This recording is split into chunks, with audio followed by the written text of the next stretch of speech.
Hello, this video was filmed throughout the trials and tribulations of it raining very heavily outside. So if you can hear random drips and drops like that throughout the video, I'm sorry. Actually, I'm not sorry, but just bear with me, yeah? Please, thank you. That is so annoying.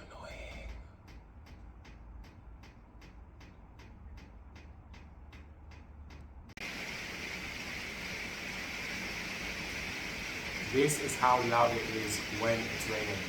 I don't know if you can even hear me right now because I can barely hear myself.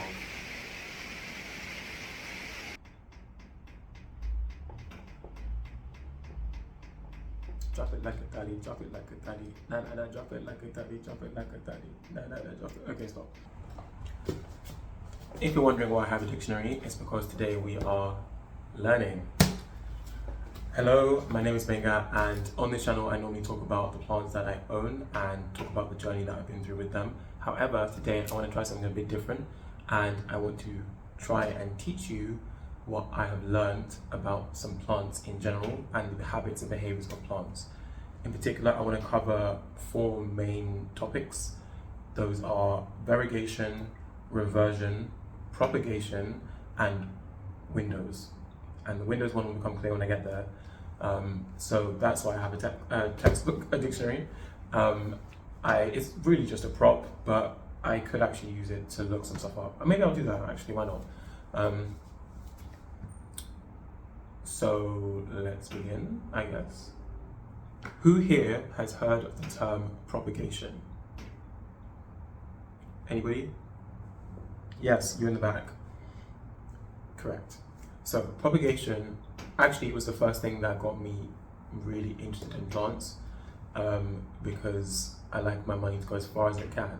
So propagation, at least by my definition, is when you create a new plant from an existing plant. So there are multiple methods of doing this, which I'll cover a couple of them in a second, but the gist is you start with 1, you end up with 2 or 3 or 4 or 5. The question is how, and I'll explain why. Actually, the example plants I have next to me are both plants that I propagated. So this is a Pothos enjoy, and this was a plant that I propagated through stem cuttings. So essentially when you have one vine of this, imagine the vine is like from here to here, and it's growing from here, and this is the end. You cut it and take the top section, stick that, in this case I put it in water first. I'll show some visuals on the screen here. I put it in water and roots will start to form from the bottom, and then I transferred that into soil, and that's how we are where we are now. So this plant now has four new leaves since I had it. I only had 1 and 2 when I started with this cutting. Essentially, from my understanding, what happens is where you cut is important. You have to cut below a node, and a node is where a plant stores kind of the genetic material that is required to create either new leaves or to create new roots. So if you cut near that, depending on which side you cut, this sends signals to the plant for kind of survival purposes, and for continuing on the species, it sends signals to the plant to save itself. And one way it can do this is by growing new roots. So it grows new roots, and once those new roots are established, then it will continue to grow and produce new leaves from the top, which is what we have here. So like I said, when I cut it, I only had 1 leaf and 2 leaves, and then the rest, 1, 2, 3, 4, have come after I put it in, I think in water. All of these have come in water. I only put it in soil quite recently. Like I mentioned, the reason that propagations caught my attention is because it was a way for me to buy 1 plant and end up with multiple, which is just a win in my eyes. I also propagated this, which is snake plant, which actually was also, it was a leaf cutting actually, that's the difference. This was a stem cutting, this was a leaf cutting. Similar concept. Actually, I didn't know I did, yeah. I was trying to wipe the leaves, and if you know snake plants, I'll put a picture of my big snake plant here. The leaves are so vertical that to try and wipe the leaves down, you have to kind of come in from the top. And I think I just put too much pressure on it and it snapped, so the entire leaf came clean off. And so I put that in water and it grew roots from the bottom, and then it also grew, well, now kind of 2 new main leaves. Actually, let me bring it closer to the camera. So you can see here there's one, which is this cluster. If I put my finger between, you'll see it more clearly. One cluster here, and then the other, which is this. Sorry, that's really unclear, but I'll insert some clips so you can see what I'm talking about. So that propagation is going from having one plant to having multiple plants. Like I mentioned, there are multiple different forms of propagation. You can have stem, leaf, seed, others that I can't remember right now. But the gist of it is you start with one, you end up with multiple. That's all I have to say about propagation. Actually, no. Let me see if I can find the dictionary definition of propagation. Proposition, propagate, propagation, yeah. Propagate, bio, meaning, I guess means biological, to reproduce or cause to reproduce or breed. Horticulture, to produce plants by layering, grafting, cuttings, etc. And there's a bunch of others that are not relevant. So yes, there are other ways you can graft, you can air layer, you can soil, you can water, lots of different methods. I will maybe go through that later in another video, but I only have experience of propagating 3 plants. Actually, no, I've done some water, some soil. Yeah, actually, yeah, I'll talk about that in a future video. Next up, let's talk about variegation. So from my understanding, variegation is essentially whenever you have a plant that has a color that is not the natural green color of that plant. And there are different forms of variegation. So you can have white, kind of cream, yellow. Those are the most common, anywhere on that spectrum from yellow to white. But you can also have pink variegation. You can have also green variegation as well, like green on green. I will, as I'm speaking, I'm inserting evidence over here of images of plants that have variegations. Let me read an official definition of variegation to give us context before I keep speaking. So, variegation is the appearance of differently colored zones in the leaves and sometimes the stems and fruits of plants. Species with variegated individuals are sometimes found in the understory of tropical rainforests, and this habit is the source of a number of variegated houseplants. Variegation is caused by mutations that affect the chlorophyll production or by viruses such as mosaic viruses, which have been studied by scientists. So I was right, I think. This reminds me, actually, I saw an Instagram story, which I hope it's still up, I'll screenshot it and put it on here, from probably one of my favorite houseplant YouTubers, Sean from Only Plants, if you're watching, hello. He had a picture of a variegated avocado on his story the other day, which I thought was very interesting. I'd never really thought about fruit being variegated, but that definition kind of covers it, that fruit also can have the colors that are not a natural green on the plant. Obviously, that's why I have these 2 plants here. This Pothos Enjoy is variegated, as you can see by the whitish cream outline to the plant. Look at that. Not every leaf is variegated the same, but they do have similar characteristics of the center of the leaf being green and the edges being white or kind of cream color. Some plants you can distinguish between different varieties of the plant based on the variegation pattern.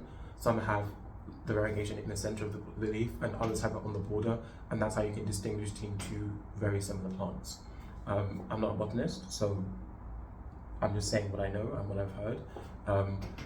This snake plant is also variegated. The most common version of the snake plant that at least I see in shops in the UK is actually a variegated form, which is the Dracaena trifasciata laurentii. Is that right?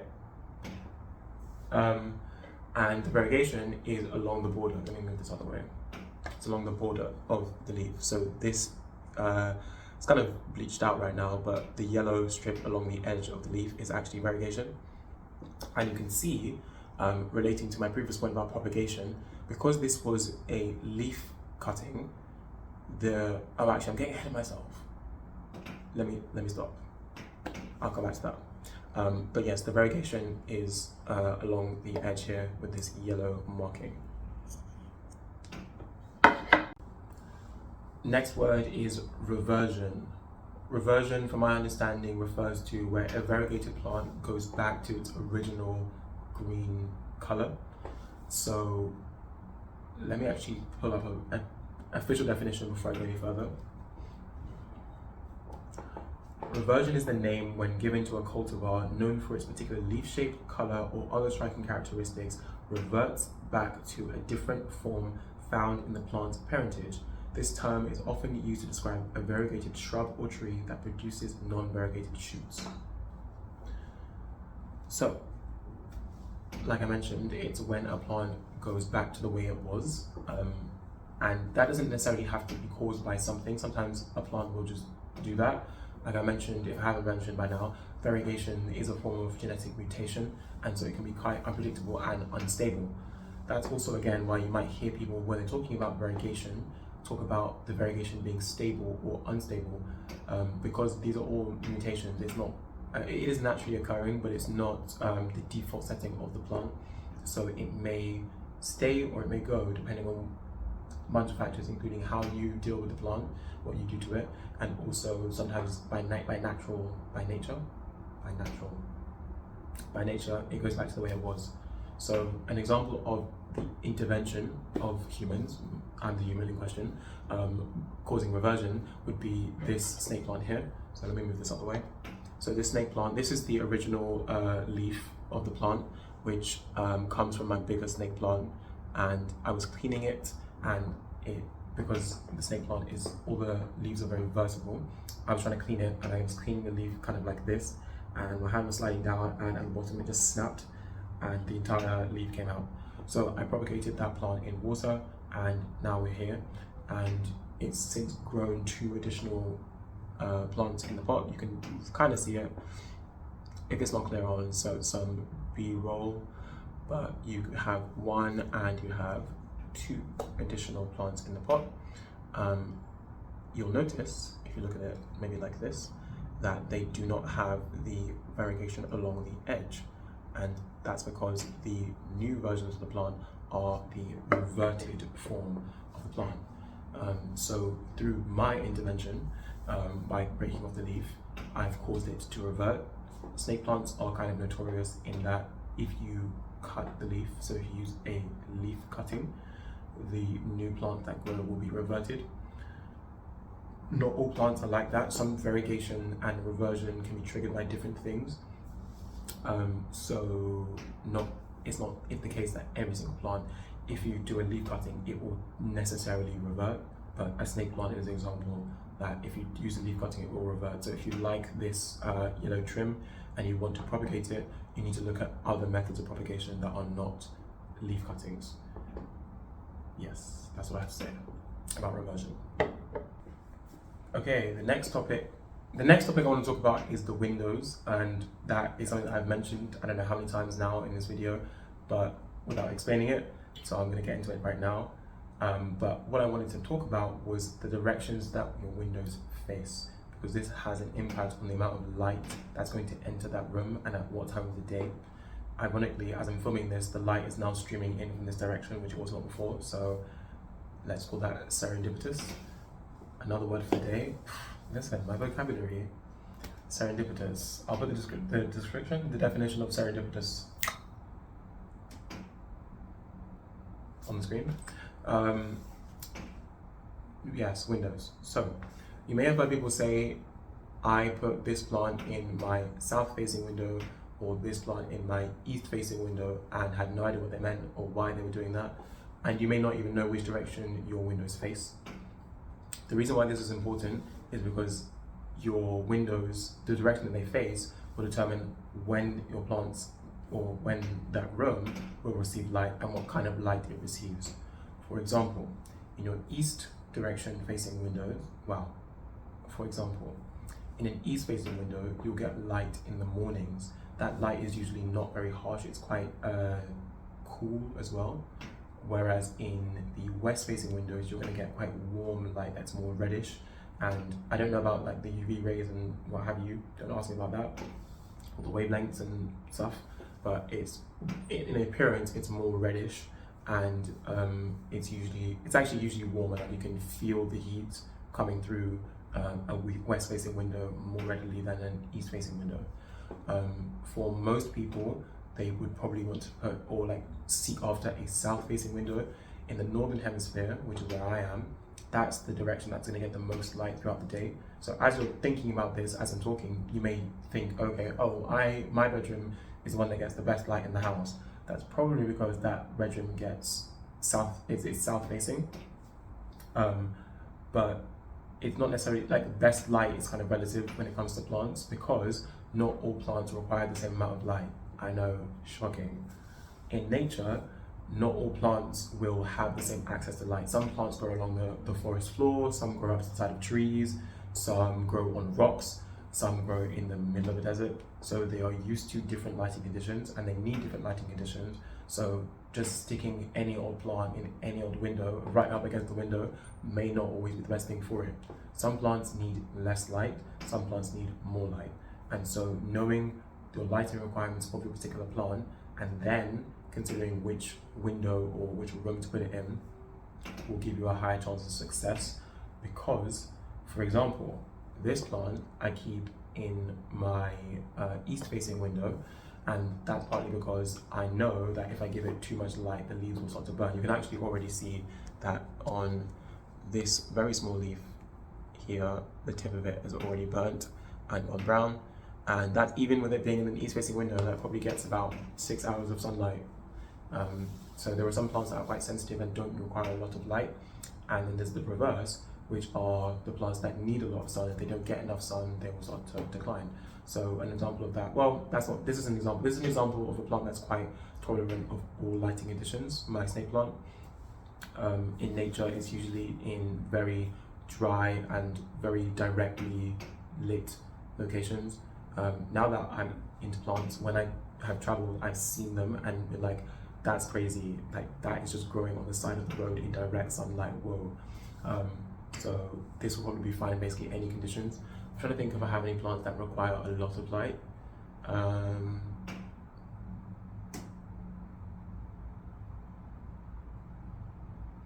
don't have any. That's probably because all of my plants are on windowsills, so they are right up against the light, and I just control it based on which window they are on, as opposed to how far away they are from the window. There's a whole bunch of factors you can consider. I'm not going to go into them in too detail right now because I need to really synthesize my thoughts on that, and otherwise it won't be very clear. But if you're interested in a video dedicated to lighting and positioning of plants from the perspective of them doing the best that they can, then let me know in the comments and I will work on that or like bump it up in my priorities. But that's all I have to say about what was I talking about? Windows. That's what I have to say about windows. That is it for all of the information I wanted to talk about in terms of the plants in this video. Now we are on to the music. So my song of the day today is Monsoon by Amber Mark. This is a song that I don't even know when I first came across it, but I listened to Amber Mark's debut album, 3 Dimensions Deep, earlier this year, maybe last year. Time is a concept. And I remember being in my bed listening to this album being like, wait, this album is good. And I remember texting a bunch of my friends being like, wait guys, wait, this album is good. Monsoon is not from this album, but just Amber Mark in general.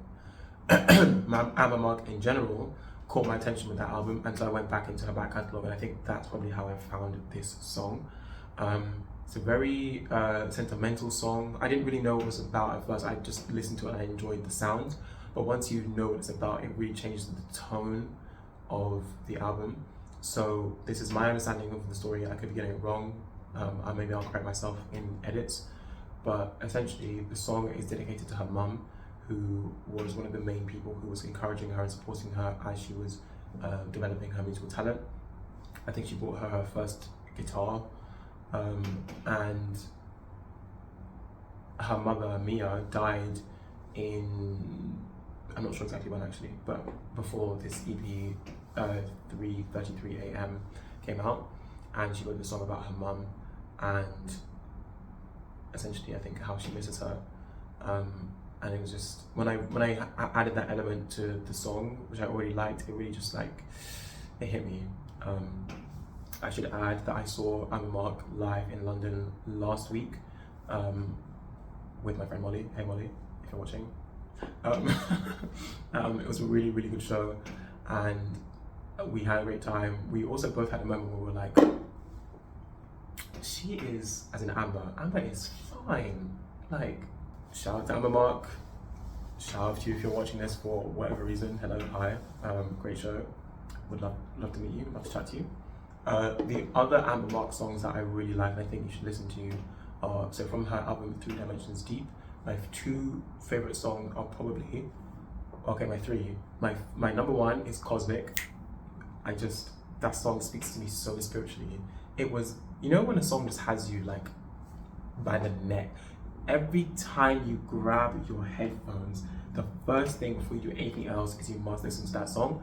That was me with Cosmic for about 2 or 3 months after the album came out. I could not escape it. The urges were just taking over me, and I just had to hear the song all the time. I'm also a huge fan of Bubbles.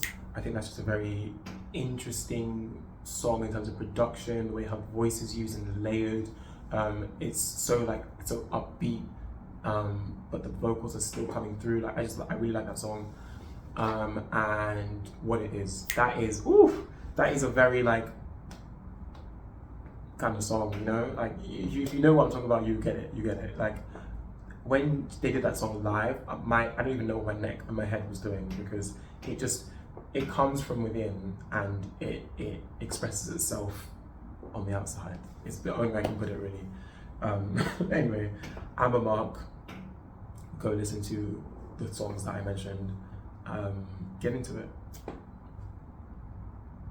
That's what I have to say, I think. Yes? Okay, thank you for watching. I was going to say read your Bible, pray every day. Remember to look things up. If you don't know anything, if you don't know something, make sure you know it. This is my closing statement. If you don't know things, just ask. If you don't know things, look them up. There's no shame in not knowing things. The only shame comes from repeatedly not knowing things and not doing anything to fill the gaps in the knowledge. Knowledge is power. I sound like my dad. Okay, that's enough.